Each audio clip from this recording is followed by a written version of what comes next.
Picture two identical-looking hub bearings, one built to last, one built to fail.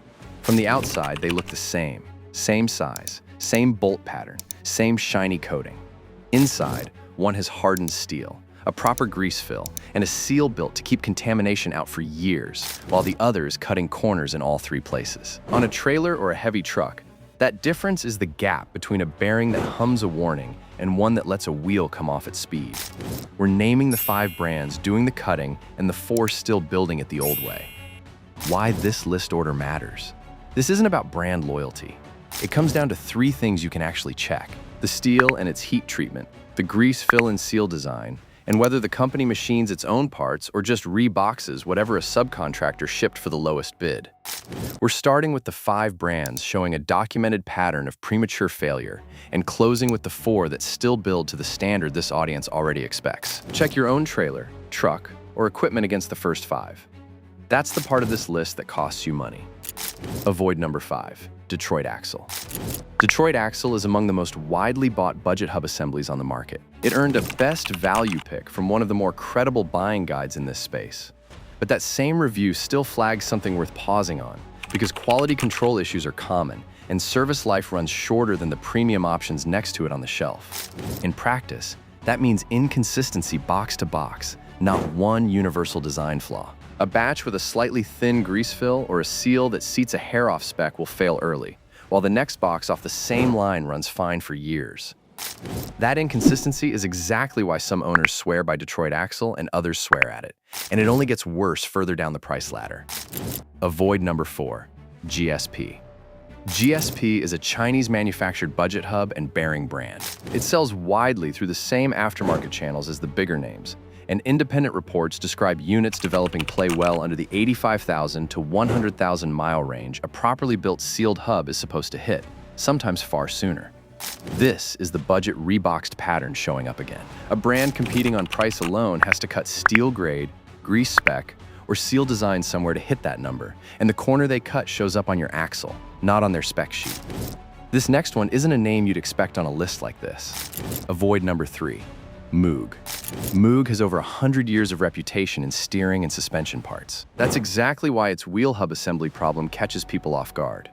Multiple independent reviews report that Moog's hub assemblies are largely built by third-party subcontractors rather than manufactured in-house from raw steel, unlike Timkin or SKF, and describe that specific reputation as having eroded in recent years. To be fair, one professional buying guide still rates Moog's hub assembly as a premium pick with excellent service life, docking it mainly for price and quality control issues it calls somewhat common. The honest read is that Moog's hub assembly quality has become inconsistent and increasingly subcontracted, not that every unit is a guaranteed failure. The brand name on the box doesn't always tell you who actually built the part inside it, and that's a problem worth keeping in mind even once we get to the brands that survive. If that one stung, the next 2 prove cheap and name brand aren't opposites. Avoid number 2, Rolltech. Rolltech started as a European name and is now Chinese-owned and manufactured, and independent reports describe its bearings developing excessive play at low mileage, with recurring friction when owners try to file a warranty claim. Once play develops in a sealed hub, there's no repacking it and moving on. These units aren't serviceable, so an early failure here means a full replacement, not a quick regrease job like the tapered roller bearings of decades past. That's the second Chinese-manufactured budget name on this list, which tells you the pattern isn't a one-off, and it means 2 of the 5 brands to avoid share the exact same ownership story. Here's the brand that ties all 4 of the ones above together. Avoid number 1, TRQ. TRQ is the clearest case study on this entire list. It's the private label brand sold mainly through 1A Auto, and reviewers describe its wheel hub longevity as inconsistent, since some hubs fail inside 6 months while others run for years, which points to batch-level inconsistency in tolerances or grease rather than one universal flaw across the whole line. The math makes it worse, since TRQ's own warranty runs 2 years or 24,000 miles, parts only, no labor reimbursement, which means a failure inside that window still costs you a second labor bill. That's the exact math this audience already resents about modern parts. Fast shipping out of 4 US warehouses doesn't mean much when the hub itself is a coin flip on tolerances. Cheap isn't the crime here. Inconsistency is because a brand that can't guarantee the same steel and grease spec box after box is a brand you can't plan a maintenance interval around. What the survivors do differently. A brand that isn't gambling with your axle looks different in 3 concrete ways. The 4 brands below still forge their own steel, heat treat their own raceways, and design their own seals in-house, instead of buying whatever a subcontractor bid lowest on. Survivor number 4, SKF. SKF manufactures its own hub bearings in-house rather than relying on third-party subcontractors.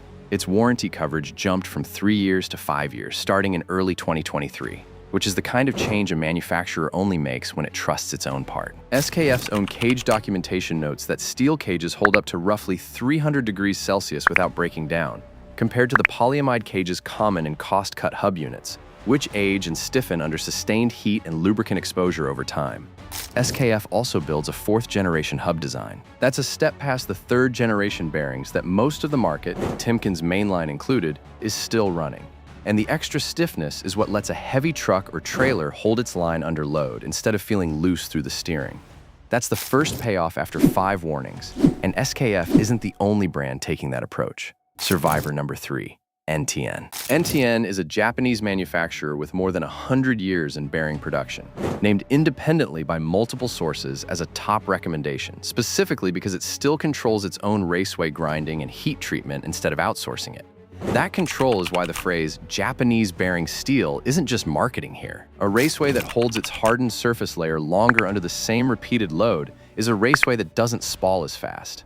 And that's the entire difference between a bearing that hums a warning at 30,000 miles and one that's still silent past 100,000. If it's German steel you're after, the next name on this list is the one mechanics actually put on race cars. Survivor number 2, FAG, made by Schaeffler. FAG is made by the German Schaeffler Group. It gets recommended directly by working mechanics in enthusiast discussions as being right there with SKF and Timkin, and it shows up widely in racing applications where seal and raceway failure under sustained heat simply isn't an option. There's a catch worth remembering from a few brands back, since the name stamped on the box isn't always the plant where the parts inside were actually machined, even for a brand with a solid reputation. One mechanic opened an SKF-branded box and found bearings internally stamped with a completely different manufacturer's name. FAG also just doesn't turn up in searches as often as Timkin, which is exactly why it gets overlooked by people who assume the widest selection is the best one. That brings us to the one every mechanic keeps coming back to. Survivor number 1, Timkin. Timkin gets named the top overall pick by professional buying guides. It's praised for high-quality construction and excellent service life, and it gets backed up independently by mechanics who call it the trusted, top-quality standard. One forum member driving past the Ohio plant even noticed a sign out front hiring for machinists, and that isn't something a company quietly offshoring itself into irrelevance bothers doing. Even Timkin has 2 honest caveats worth knowing. The professional buying guide that ranks it first also notes mispackaged product is a somewhat common complaint, meaning double-check the box against your vehicle before you're under the truck. A bigger issue is a documented counterfeiting problem on third-party marketplaces, where one buyer received an unmarked, roughly machined fake alongside a genuine, US-made set ordered for direct comparison. That brand name gets you close, but buying from a legitimate source is what actually gets you the steel, the heat treatment, and the seal design that carry a bearing past 100,000 miles without a hint of play.